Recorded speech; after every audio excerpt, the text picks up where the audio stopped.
Once upon a time, a Chinese emperor lost his concubine and fell into a depression. A priest who had known both of them slipped into the garden where the emperor was grieving and set up a sheet with a candle and used a small clay figure to cast shadows.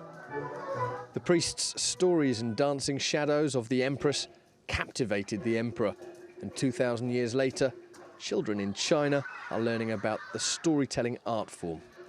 But is this theatre being lost on today's younger generations? It's a concern for those in the business. I'm very worried because in 10 years, our old artisans who are already in their 70s and 80s will no longer be able to perform. In 2011, the United Nations recognised the Chinese art form as belonging to something called an intangible cultural heritage. It takes many hands to put on a performance. As many as 9 artists bring the characters to life. The puppeteers also make the puppets, and in this troupe the performers have dwarfism. The theatre employed them when they were all struggling for work.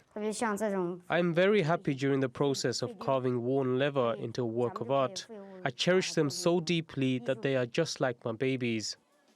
In an era where tablets, TVs and computers dominate our viewing habits, many wonder whether this traditional Chinese art form will survive.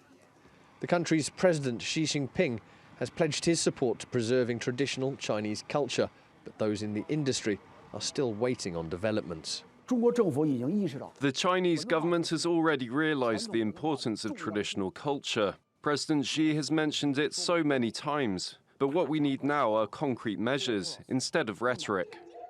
While technology drives our lives and the ways we now interact, perhaps more people should take time away from their screens and enjoy a tradition that has fueled imaginations for centuries. Nick Davies-Jones, TRT World.